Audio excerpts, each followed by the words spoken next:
Syria का नया झंडा जारी कर दिया गया। बहुत तेजी से इस वक्त डेवलपमेंट हो रहे हैं सीरिया के अंदर। विद्रोही गुट ने जारी कर दिया है अपना नया झंडा। सिविल वॉर शुरू होने के बाद ये नया झंडा जारी किया गया है। ये देखिए तस्वीरें, किस तरह से अब विद्रोही जो चाह रहे हैं सीरिया के अंदर हो वही रहा है। सिविल वॉर शुरू होने के बाद ये नया झंडा सीरिया का जारी कर दिया गया है। विद्रोही गुटों का पूरी तरह से सीरिया पर कब्जा हो गया है। ऐलान कर दिया गया है तख्ता पलट का। ये दो तस्वीरें इस वक्त आपके सामने हम रख रहे हैं। विद्रोही गुटों का जो नया झंडा है वो आप देख सकते हैं। पहली तस्वीर में इसे सीरिया का नया नेशनल फ्लैग बताया जा रहा है और असद सरकार की तरफ से जो झंडा जारी किया गया था उसकी तस्वीरें भी हम आपको दिखा रहे हैं, जिसमें हरे रंग के सितारे बीच में थे। अब विद्रोही गुटों ने जो झंडा जारी किया उसमें लाल रंग के 3 सितारे सेंटर में नजर आ रहे हैं।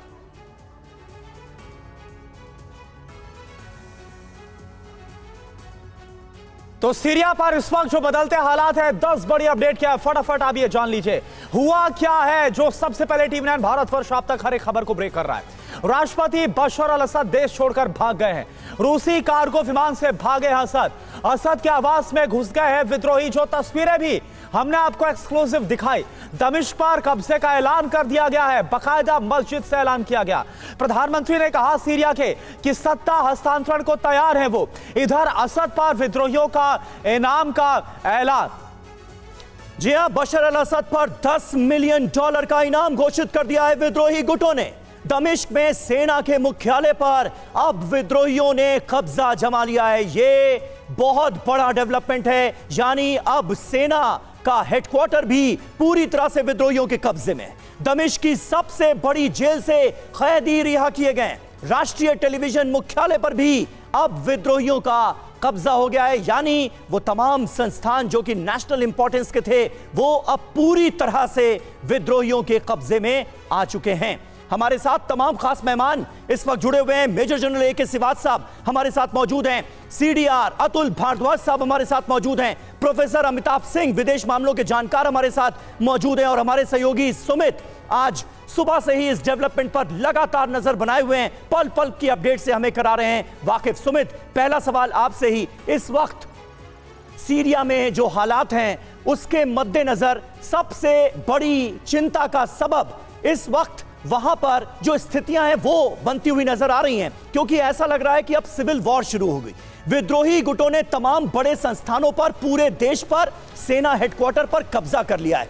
अब इससे आगे क्या होने के आसार हैं सीरिया में? देखिए, एक चीज तो है कि अब सबसे बड़ा सवाल समीर वहां पर है कि सरकार किसकी बनेगी, कौन सरकार को चलाएगा, कौन लगातार सीरिया के अंदर लगातार कई देशों के इन्वॉल्वमेंट को मैनेज करेगा। और अगर आप देखें कि भले ही वहां के जो प्रधानमंत्री है उनकी तरफ से कहा गया कि हम ये ट्रांसफर लगातार धीरे धीरे करेंगे रिबेल्स के साथ, लेकिन इंपॉर्टेंट ये है कि तुर्की का इन्वॉल्वमेंट इसमें सबसे इंपॉर्टेंट होगा। तुर्की लगातार वहां पर कमांड करेगा और एक तरीके का आप देखिए जो प्रॉक्सी आप ईरान का देखते थे खासतौर पर सीरिया के अंदर या रशिया का देखते थे, वो अमेरिका का होगा, इजराइल का होगा, टर्की का होगा। यानी ये तीनों जो एक्सेस हैं, ये तीनों के जो अलायंस है, ये अब इस सीरिया को मैनेज करेंगे। और ये बहुत स्ट्रैटेजिक लोकेशन है जो ना सिर्फ मेडिटेरियन सी के अंदर अपनी दखल को, अपनी लोकेशन को बहुत ज्यादा प्रोमिनेंट करती है, बल्कि ये भी आप देखिएगा कि अब इजराइल, क्योंकि इजराइल ने थोड़ी देर पहले गोलान हाइट्स में अपने ग्राउंड ऑपरेशन स्टार्ट किए हैं, यानी वो चाहता है कि वो सीरिया के कई इलाकों को, गोलान हाइट के आसपास के इलाकों को अपने हाथ में ले ले। तो अब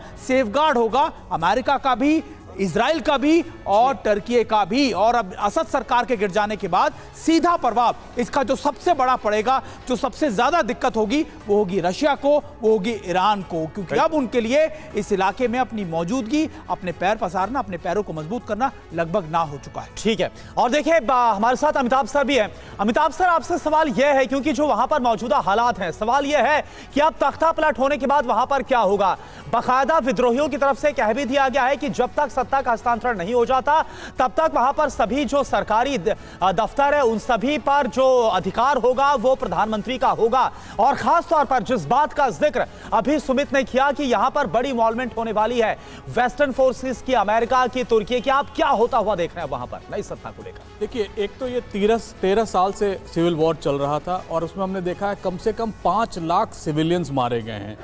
60 लाख के करीब जो उनके रेफ्यूजी थे ज़्यादातर तुर्की में थे और कुछ यूरोप गए थे। तो एक तरह से मैं मानूं कि 27 तारीख से जो ऑपरेशन शुरू हुआ है 10-11 दिन में वो मिनिमम रक्तपात के साथ वहाँ शांति आई है। लेकिन ये शांति जो हम कह रहे हैं वो शांति ज़्यादा दिन की शांति नहीं होगी, क्योंकि आपने पहले ही कहा है यहाँ तुर्की है, यहाँ यूएसए है, यहाँ इजराइल है और लोकल रिबल्स हैं। और 3 गुट हैं इनके, कुर्दिश रिबल्स हैं, एक जो जिनको तुर्की सपोर्ट करता है वो है, और तीसरे जो सीरियन डेमोक्रेटिक फोर्सेस हैं जिनको अमेरिका सपोर्ट करता है। और ये तीनों में नहीं बनती है। इन्होंने इस समय अलायंस कर लिया है, लेकिन जिस तरह पैक ऑफ एक ताश के पत्ते की तरह ये ढहा है, उसको देखकर यही लग रहा है कि आने वाले दिन सीरिया के लिए और सीरियंस के लिए ये बड़े डिफिकल्ट टाइम्स होंगे। 90% सीरिया की जनता पॉवर्टी लाइन के नीचे है। खाने पीने की भी सुविधाएं मुहैया नहीं करा पाए थे असद पिछले 13 साल से, जब से सिविल वॉर चल रहा है। रूस के इंटरवेंशन के बाद, खासकर 2016 के बाद थोड़ा सा वॉर शांत हुआ था, लेकिन 2011 से 16 तक 5 लाख लोग उसी समय मारे गए थे। ये अलायंस 2020 में अगर आप देखें तो थोड़ा शांत पड़ा था कि तुर्की, ईरान, रशिया और सीरिया, ये चारों लोगों ने मिलकर, चारों देशों ने मिलकर ये एक यूनानिमसली डिसाइड किया था कि अभी स्टेटस को बना रहेगा। लेकिन हाल में जो डेवलपमेंट्स हुए हैं हिजबुल्लाह में या इजराइल में, लेबनान में, उसको देखकर अब वेस्टर्न फोर्सेस और तुर्की को लगा कि ये अच्छा मौका है ईरान को सबड्यू करने का और साथ साथ रूस को सबड्यू करने का।